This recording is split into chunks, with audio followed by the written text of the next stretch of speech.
1914 guidebook to Arizona Good Roads Association. And it's got nice advertisements for the Hotel Beale, in downtown Kingman. Roads going out through Beale Springs, the highway that went out with chloride. They just put that in. And this is Mr. Edsel Ford's journal from his travel trip in 1915.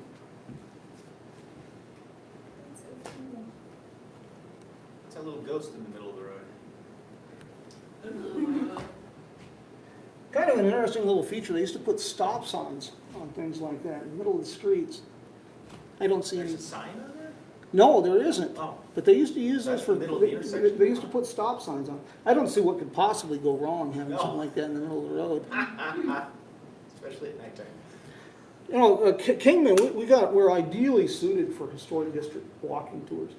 Because you got roughly, 8 square blocks, and if you expand that even for a good walk, 20 square blocks is your core. And you've got so much history. You've got something for absolutely every talent, any interest. Starting with this building, you want Arizona history. Even in this guidebook from 1914, they mentioned this Powerhouse as being one of the most modern in the state of Arizona. Built in 1907, 1908, and they had some expansions in 1909, 10, and 11. Initially, it was supplying 30 miles, but as you can see from those maps on the wall, they expanded that district quite a lot. And of course, this continued until 1938 when Hoover Dam became the big deal. But we have sports history. I'm not a big sports fan myself. I never could figure out most sports. You teach kids to share and play nice, then you pay them $1 million to fight over the ball. And I never understood that. But we've got a lot of sports history in Kingman. The rodeo grounds were originally right across the street where the locomotive was sitting. Chicago Cubs played here in Kingman March 26, 1917. And George Farley Grantham, he arranged for a game between the Chicago Cubs and Pittsburgh Pirates to play here in 1924.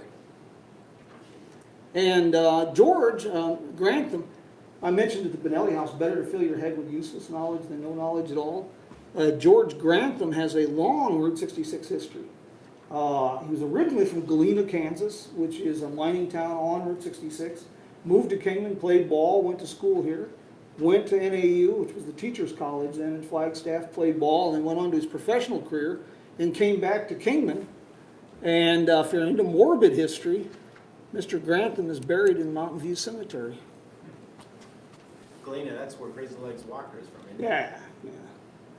Yeah, Dean is kind of he's different.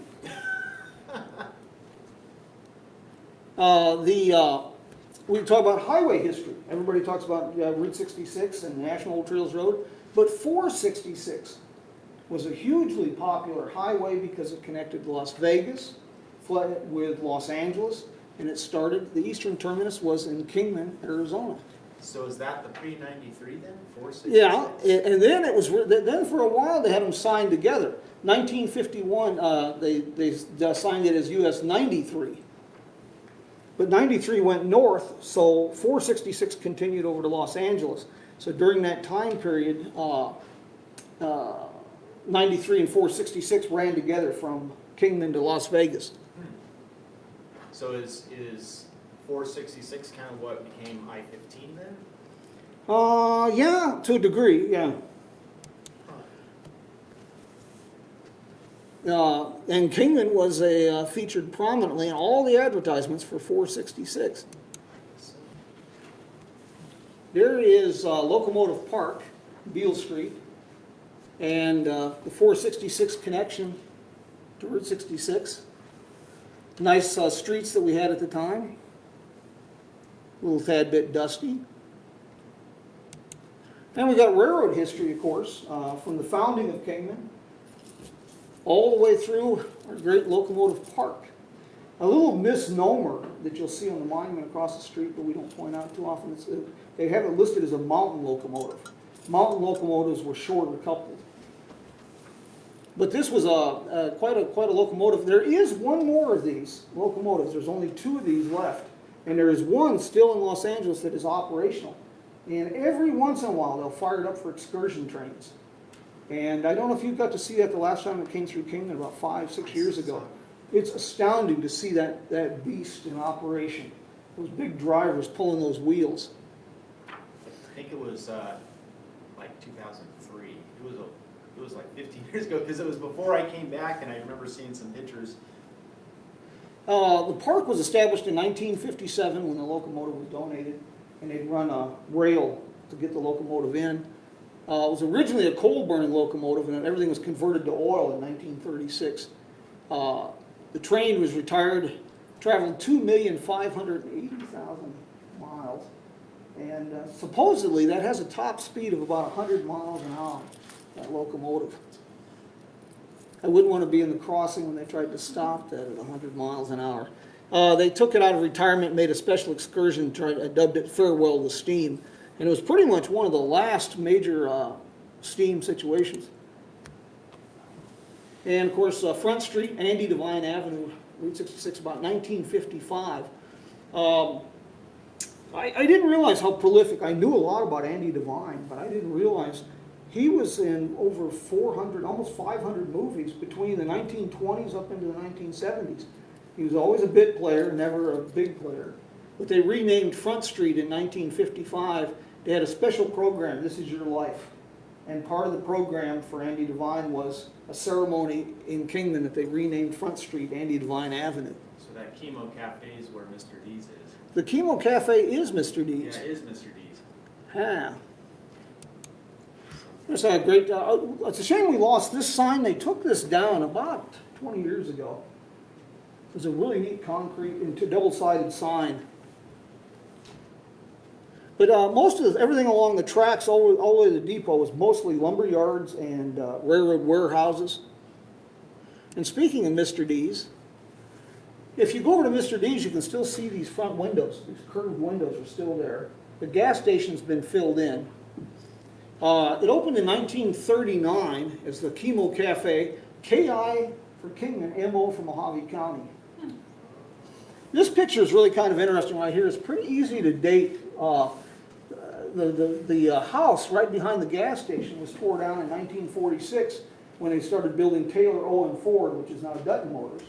And the car is a 1940 Plymouth. Here again, another opportunity to fill our head with useless knowledge than no knowledge at all. And Dutton Motors, Dream Machines.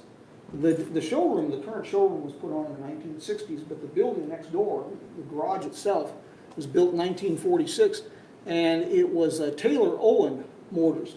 They had moved from the original Ford dealership that was up the street across from the depot and built this new facility.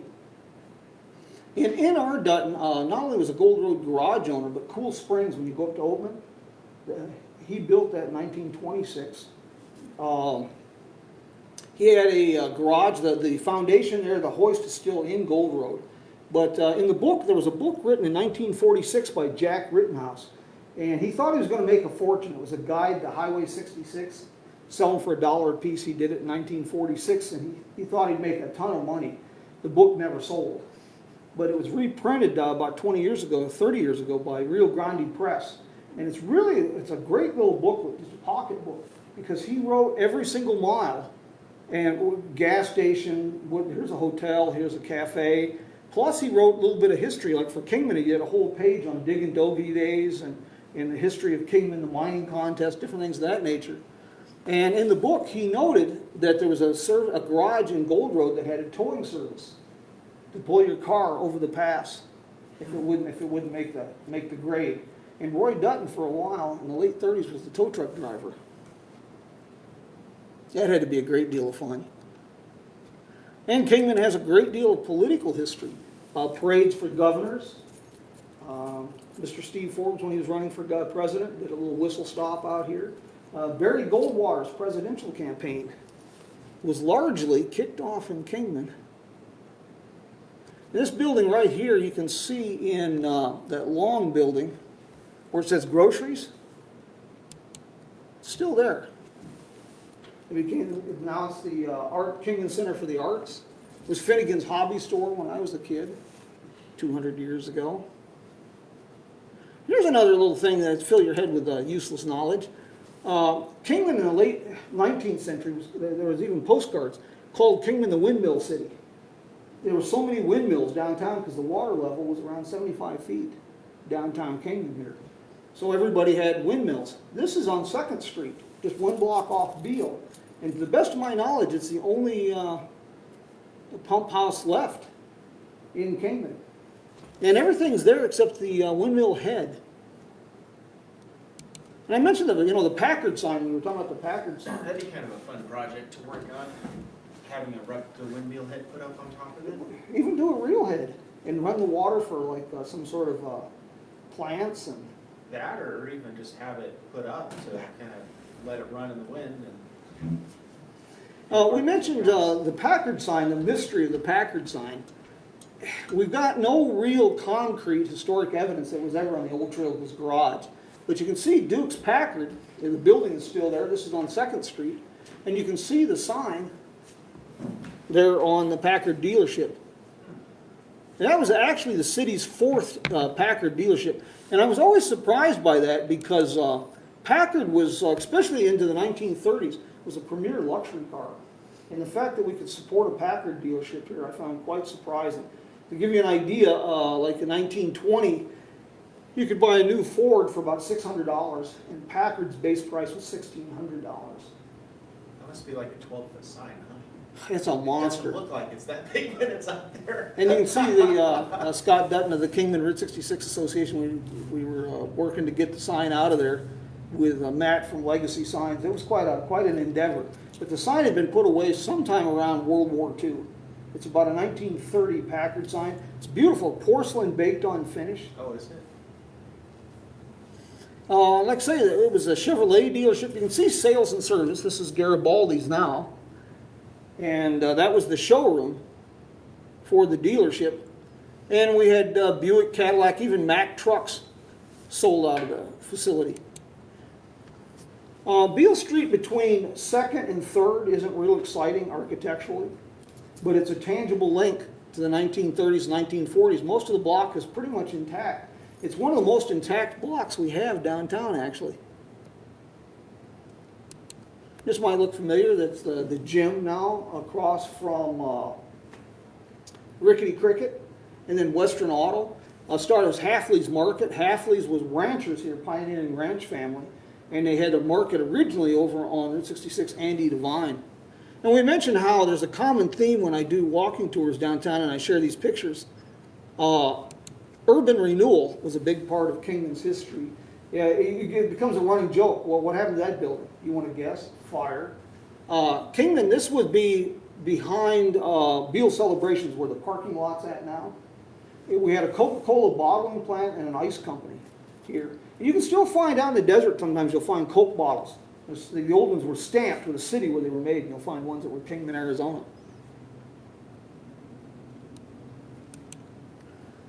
And a lot of the block on Beale Street between 3rd and 4th was really transformed in the 1940s. The Kingman Club, with its original sign, opened in 1946. The Insurance Center, the State Theater, opened in 1948. We had the Hotel Grimes was demolished. That's where the Kingman Club, and in that area they tore all that down. And then the Babbitt Brothers Trading Post on the corner, yes, it burned.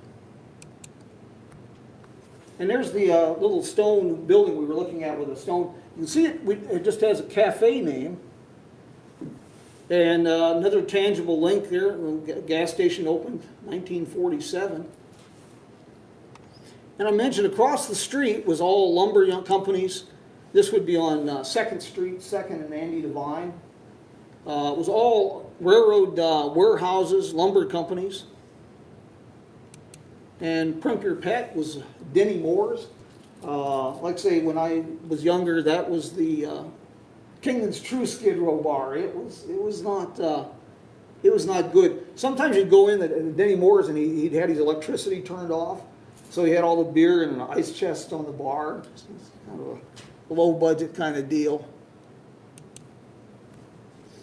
This area downtown is largely intact. We've lost the Desert Drug and the Frontier Cafe, but the rest of the block is pretty intact. You notice in the color picture, I got that, I fell in love with that when Josh had it, but they had taken the portico off the Brunswick Hotel, trying to modernize everything and make it look modern. But this is an interesting one here. This postcard is somewhere around 26, 27, National Highway 66, when they were running the National Old Trails Road Route 66 together, and they still weren't sure what the heck was going on. But you can see the Old Trails Garage and the cafe that became Desert Drug, and you can even see the Desert Drug sign when it's lit. That's now been restored downtown. Here's the Beetle Hotel was, like I say, was really quite famous. Started out as the Hub's House. That burned around 1900, 1899. But the Beetle Hotel, one of the things it was known for was a collection of Navajo rugs and blankets. It rivaled some of the Harvey houses for their collection, and it was a major tourism draw.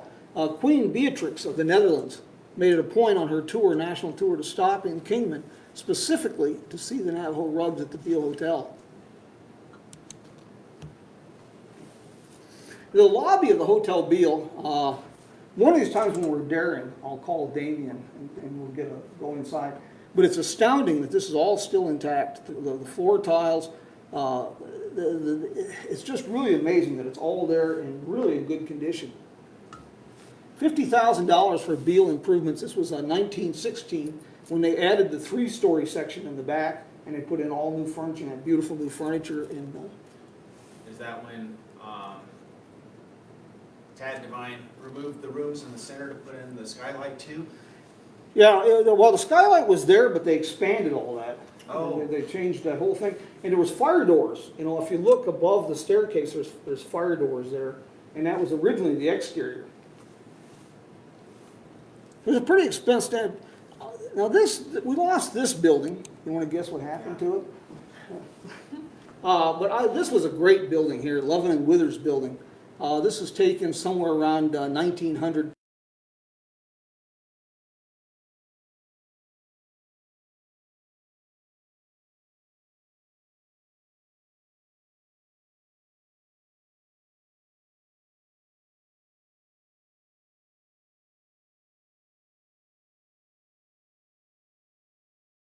Like that, that picture is that it was taken about 1908, 1909, and that's the same year that Henry Ford introduced the Model T Ford, and we've got 20 mule teams. And we were running stagecoaches out of Kingman until about 1915, 1916, up to White Hills, up in that country. And that period, 1885 to 1930, fascinates me immensely. Think about that. We were running stagecoaches out of Kingman in 1915. 20,000 tourists are running down the National Old Trails Road in automobiles. You know, just an amazing time period. You can see the evolution. Of course, this was Route 66, as I mentioned when we were downtown. White House Cafe is still there. Most of the block there where El Palacio is still there. We lost this in early 90s. That was a lot sooner. Stratton's Grocery. Stratton's Grocery was originally the Halfley Market. And you can see how they changed. Here's this top picture. You can see how it looked, the facade looked when it was put up in the 1890s. And then they changed it with that Art Deco appearance in the 1930s to kind of give it a more modern look. And if you've been in the El Palacio Mexican restaurant, No. maybe that looked familiar. That soda fountain that was put in 1920. You see the various evolutions of the store there, Kingman Drug, and the soda fountain is now the bar in El Palacio.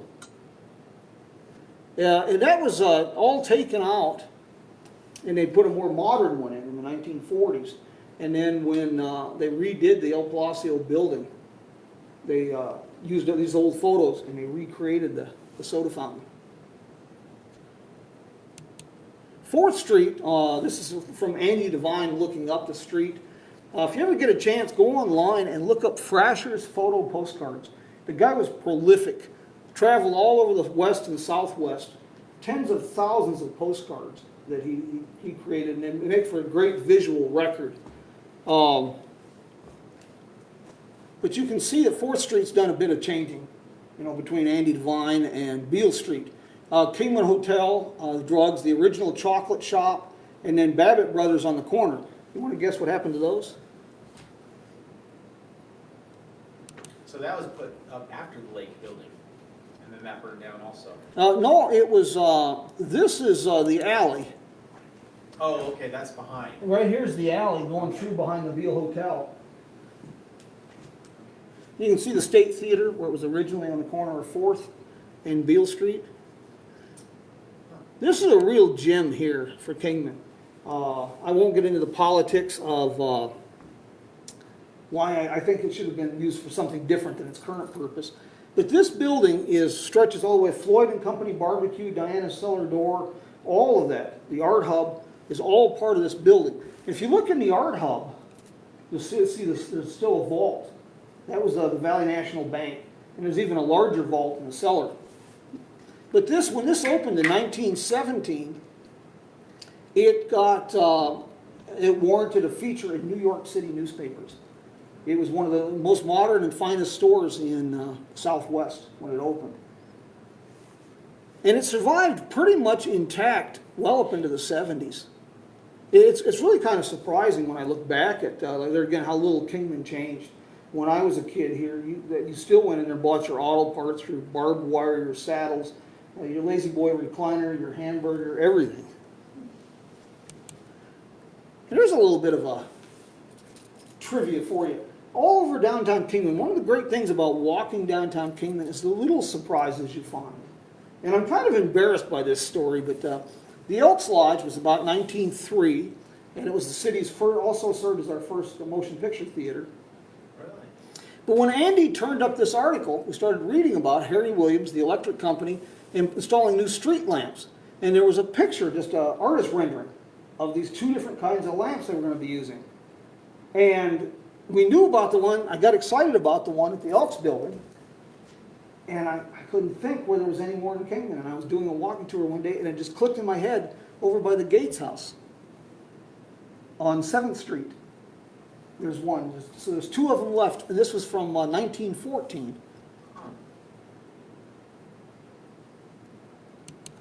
Beale Street, this is at 4th Street, looking west. You can see the Buttes and the Masons. That's done just a lot of changes, as you can see. This is taken somewhere around 1923, 24. This corner building is the Babbitt Brothers Trading Post. And of course, the Babbitts were very big ranching families. We had Bruce Babbitt was the Secretary of the Interior.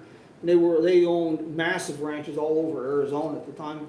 They had trading companies. They're still in operation in Flagstaff, Winslow. They had them in Holbrook, and that's gone now. You want to guess what happened to that building? This is a great. This is the corner of 4th and Beale Street. You can see the real transition here. We had the chocolate shop, which was built around 1950. That's Gracie's Vintage now, to give you a little bit of perspective. And then we had these houses, and we mentioned the windmills, the water tanks, and everything that was downtown. And they began demolition of this in 51, and it became J.C. Penney and Company. It was our second iteration of J.C. Penney's. And if you look behind this house they were tearing down, you can see the big Valley National Bank sign on the corner of Central Commercial. And we did have a Harvey house here. It wasn't a big fancy one like the La Castaneda or the La Posada in Winslow, but we did have a Harvey house here in 1919. You can see the Miners Monument here. That's been recreated now. Originally, the Miners Monument, nobody seems to really have an idea of what happened. Lots of good rumors and stories about people taking gold ore out of the monument, all kinds of things. But the original monument was built with ore samples from all the area mines. We've recreated it. A lot of the stone that's in it now came from the Bell Motel when they tore it down. C. Russell and hauled some of the stone down and rebuilt that. And of course, in 1952, we lost the Harvey House. Guess what happened with that? Wouldn't you like to be an insurance underwriter in Kingman in these years? You know who Harvey House is? No? Fred Harvey, he created the chain motel and chain restaurant, essentially. He hatched up a brilliant scheme because everything was to deal with the railroad in the late 19th century. It was hodgepodge. You never knew what kind of meal you were going to get when you stopped. You didn't know if the meat was going to be green, if the meat was going to be fresh. You just didn't know. So he hatched up a scheme, started in Kansas, and he made an arrangement with the railroad where it would be uniform. There would be certain standards for every eating house. Every hotel would have certain standards. And he launched the Harvey Girls. A lot of the gals that came out west, single girls, had to meet certain standards, were waitresses, and of course, a lot of them got married because women were in short supply out west here. But the Harvey houses that have survived are really treasured. La Posada in Winslow is one. The Costaneda that just opened up in Las Vegas in Mexico. But this also served as the temporary headquarters for the Kingman Army Airfield when they opened that until they got that going. And as I said, part of the railroad history going out west, and we used to have one across from where the running gear is. yeah, this is right on the corner. You can see the Beetle Hotel right across the street. And there's the building that where the running hare is at now. It's right here across the street. Speaking of your fire, Jim. There we go. Cue the sound effects. This we lost, but the Harvey houses, every place had them. I mean, all along the railroad because it was an important part of developing tourism in the Southwest. And there was one in Seligman. There was a beautiful one in Ash Fork. Needles still has most of theirs, the El Garces. Barstow has a beautiful Harvey house. And we've actually had 3 train depots. The first one and the second one burned down, exactly. And so we built this one out of concrete in 1907. And you can again see the miners' monument here.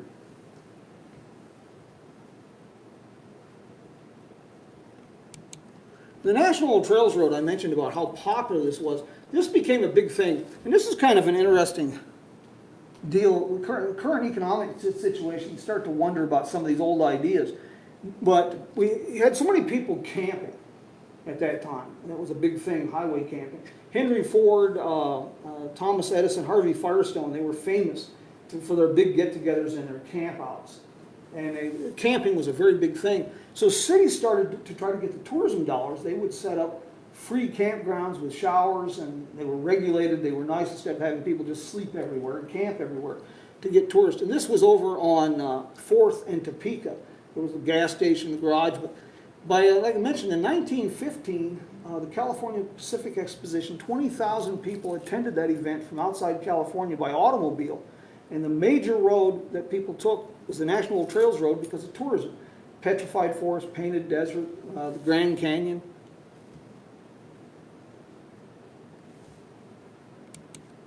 This is the corner of 4th and Topeka, which was South Front. This would be 4th Street going this way. And this was, you can see the free campground sign. There was a restaurant there. The gas station was our first one in Kingman. We just tore that building down about, I want to say 15 years ago. It was a house. It had been modified into a house. But that opened sometime around 1915, 1916. One of the things that's interesting here is gasoline 30 cents a gallon. Edsel Ford mentioned the price of gas out here. At that time, gas was running in Detroit somewhere around 10 cents a gallon. And we mentioned, now this is where the body shop is now on 4th and Topeka. And it was Black & Ellis. Everything from the motor cars. Chalmers, Maxwell, and Packard. And there again, I'm just astounded that we could support a Packard agency here, because these were not cheap cars. To give you an idea, in this period in the teens, there were 3 cars, the 3 Ps, Packard, Peerless, and Pierce Arrow. They were the premier luxury automobiles. And in Australia during this period, Packard outsold Rolls-Royce for luxury cars. These were not cheap, and so I'm amazed that we did this. Chalmers, the company that makes tractors, they made a good durable car. And another opportunity to fill yourself with useless knowledge. You notice it says the good Maxwell. Maxwell had just went through receivership and was being reorganized. And the company went on, had some other problems after World War I, financial problems. They had hired a gun, the banks had a hired gun that they would bring in and reorganize these companies, a gentleman named Walter Chrysler.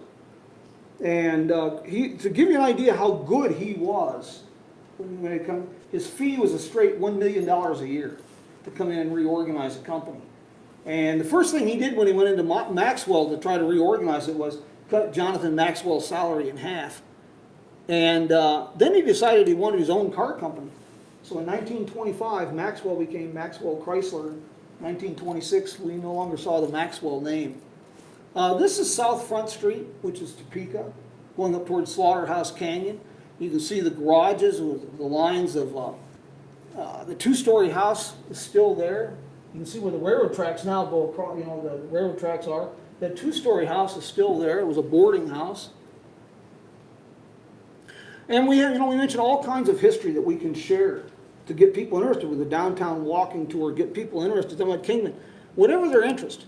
We even have sports car history, road racing. I do not believe that these guys started out over a salad. No good story starts with they were having a salad and came up with this idea. Usually drinking was involved. And the short version of the Desert Classic that was called the Cactus Derby by sports writers started in 1908 down in Phoenix. The owner of the Arizona Republican newspaper and some business owners were having a discussion about gasoline or steam-powered cars, which one was more viable. So they organized a road race across the desert from Los Angeles to Phoenix. And whoever bet on gas engines lost because Doc Finner won the race in a white steamer. And what made the white steamer story so interesting, it was already a 4-year-old car when Doc Finner won that race. But every year the race just grew in popularity. They had a different course every year. One year was from Los Angeles, San Diego, and Yuma, and then up to Phoenix. And whoever organized the race that year wasn't very good at geography. So some of the racers ended up in Mexico. They got in trouble. They were arrested. It became a whole free-for-all. But the 1914 race followed the National Old Trails Road from Los Angeles to Ash Fork and then south to Phoenix. By this time, it attracted the big boys. Barney Oldfield was internationally known. He was kind of like a Dale Earnhardt kind of fellow of his day. And of course, Louis Chevrolet, he was, of course, had the Chevrolet company, but he was originally, his claim to fame was a race driver. And so he was here, the son of William Durant, they came through. And the Special Excursion Train, a group called themselves the Howdyites. They dressed up in feathered costumes and hats, and they started drinking. And by the time they got to Needles, the sheriff would meet them, they wouldn't let them off the train. And the same thing in Kingman, they would not let them off the train in Kingman. They had a lot of control. But there's a sporting history for you. And of course we have Edsel Ford. That was taken the year in 2015 when they recreated Edsel's trip. I got to tell you guys, I've driven Model Ts. They're an intriguing car. They're durable. But they recreated Edsel's trip by driving as much of the original road as they could, getting special permission in the desert. I'd have to do some serious drinking to take my Jeep where they took that car that summer. But Edsel stopped here in Kingman, got going about 11 in Williams, had lunch at Ash Fork, found it hot, bought gas and oranges. To give you an idea on the road, his college, these were rich kids. And Edsel had a new Ford, which was kind of a cheap car. Stutz was not a cheap car. It was a very expensive sports car. They raced at Indianapolis. They were poorly suited for this kind of a trip, and his other friends had a brand new Cadillac V8.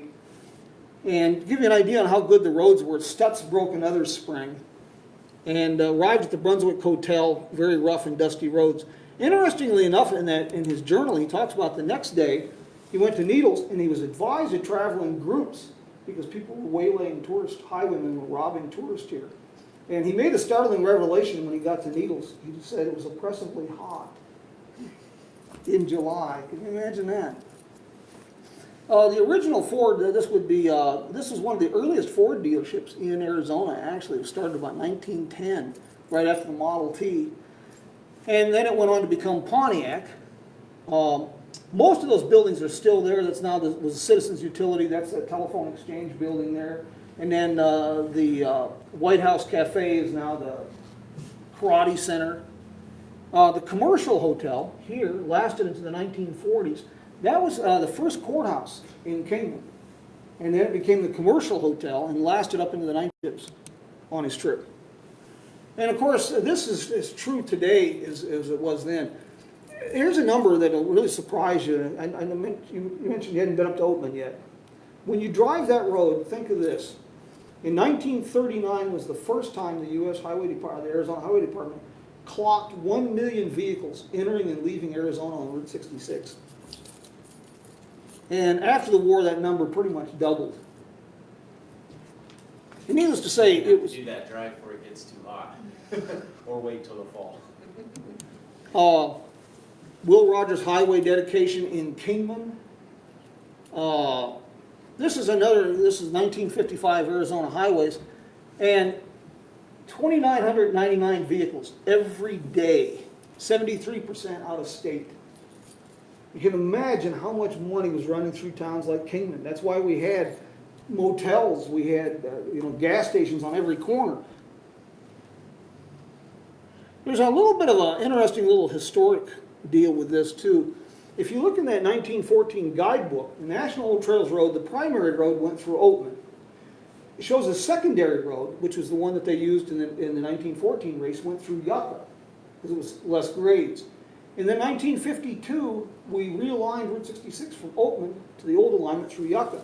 But I've always wondered why we ever put, I realize Oatman, Gold Road, but why we ever put Route 66 through Oatman when it would have been so much easier.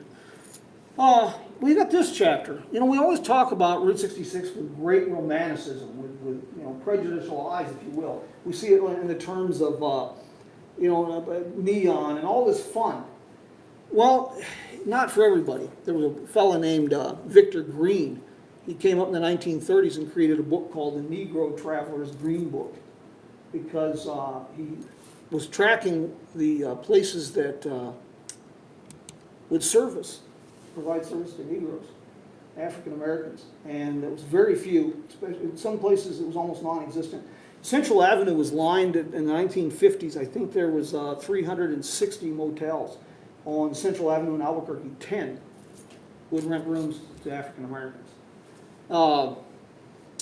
And that has a tie to Kingman. One of the great things that we have in Kingman that we've never tapped into, don't know how we would tap into, but it's a treasure trove. The National Trust listed the most endangered properties on Route 66 are Route 66 motels. They're extremely rare because a motel has a short lifespan. The highway gets bypassed, the place gets used a lot, then it becomes a weekly rental, then a monthly rental, then it's a crack house, and then it's torn down and something else comes in its place. To the best of my knowledge, Kingman has the greatest collection of Route 66 motels of any community on Route 66, dating from 1929 all the way up into the 1960s. And it gets better. The Astro Motel, which is the Orchard Inn, is one of the last from this chain of motels that was done in the 1960s. That was a chain? There was a whole chain in the west of these. The Siesta Motel, this side of the Siesta Motel across from the drugstore, it dates to 1929, and it has the same stonework like the other buildings we mentioned, and this other section was built in the 1950s. Pony Soldier Motel, 1960s.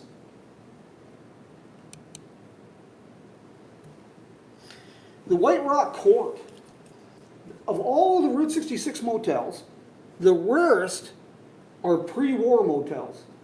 They're extremely rare to find, still standing pre-World War II motel. Then you can take that even further. The rarest is auto courts. Auto courts were motels that had the garages between the rooms. Because by the 1940s, late 40s and 50s, that's wasted space. So what a lot of the motel owners did was fill those in and make extra motel rooms. So the true auto courts are extremely rare. But the rarest of all are properties, motels on Route 66 that were listed in the Green Book for the Negro Motors. The White Rock Court has all. It's still an auto court, and it's the only property in Kingman that was ever listed in the Green Book for the Negro Motors. Extremely rare property. Hilltop Motel, which is being refurbished, 1955. And this one is a very rarity. This opened as a full resort complex in 1939. And another one, the El Trovador, opened in 1939. The fellow who put the big hotel in Las Vegas, the name escapes Oh, me. yeah. He spelled Las Vegas backwards, and he built a hotel in Las Vegas. He bought that property, and at that time, it was out of Kingman. It was actually El Trovador. And if you look on legacy signs down there, you'll see a sign that says, "Welcome to the unincorporated community of El Trovador." We pulled that out of the museum basement. And I can show you on a Chadwick Drive where that sign stood. The base is still there, everything's still there, just at the top of the hill. It was the unincorporated community of El Trovador. And one of the things about doing walking tours or wandering around Kingman is the things that are disguised, hidden in plain sight. Have you talked to Sam at all? Not in a very long time. This is Lockwood Cafe. There was a whole chain of these. They started in Oklahoma and they were very popular. Chicken in the Rough, Lockwood Cafes, and they were all over the west and southwest. I think this is the farthest west they went. Not only is this still here, it's now the Catholic Church up here on Andy Vine, but all the original signage is still there. It's just been painted over. So there's a lot of gems that are just hiding in plain sight. And downtown Kingman is just, I can't say enough. The more you wander around this place, and the more I learn, the more I realize how little I know. There's so many stories yet to be told. I was totally unaware of Edsel's trip until I met with these gentlemen. They contacted me to help arrange some things here in 2015.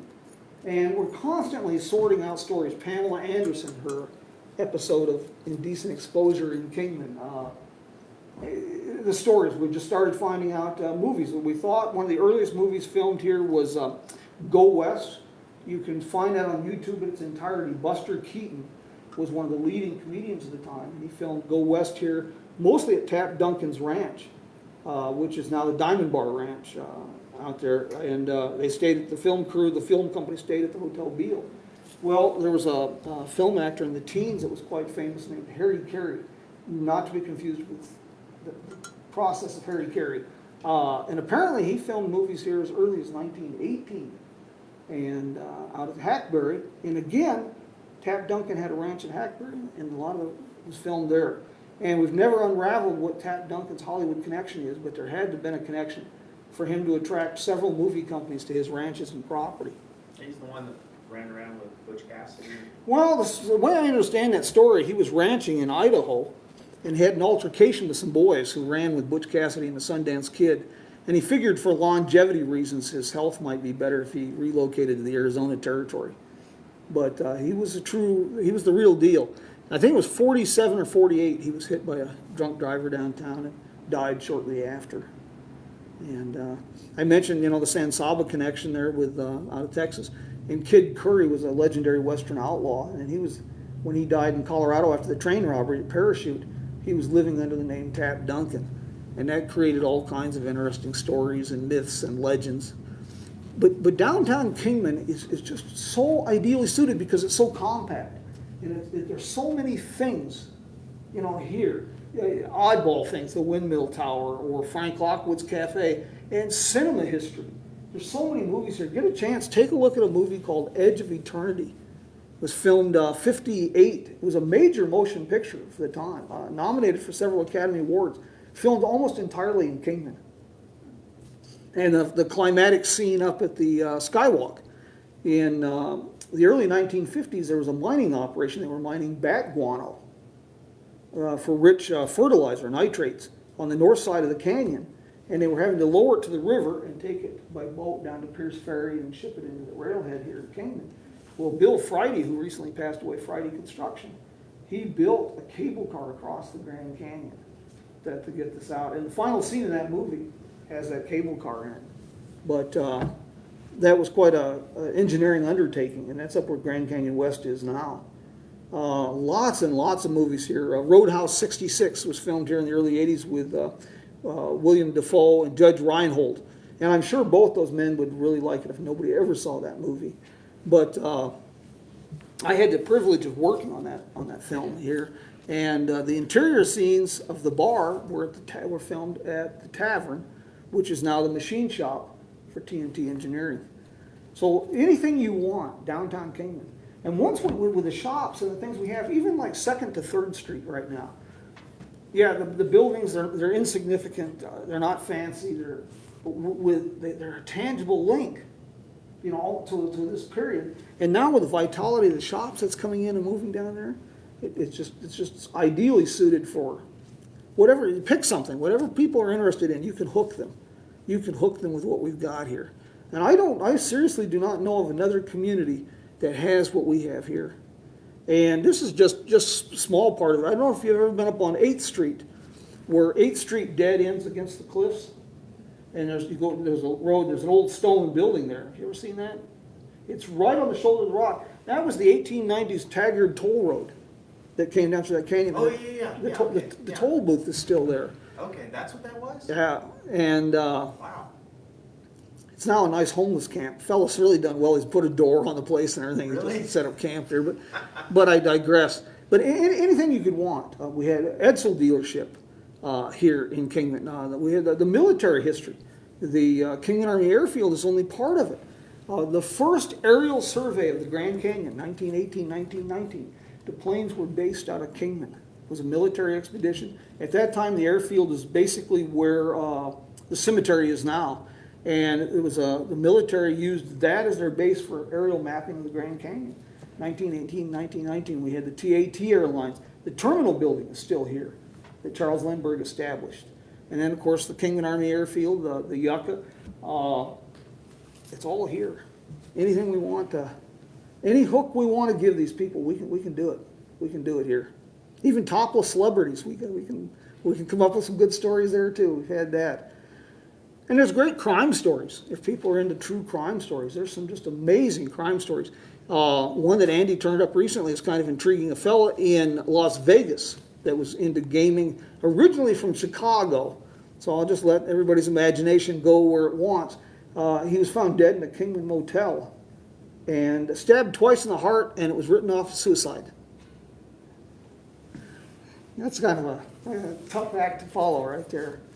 But all kinds of great crime history. We had a Chinese Tong assassination downtown. Went to the state Supreme Court because they were going to hang the gentleman involved, and they were all pretty much underage.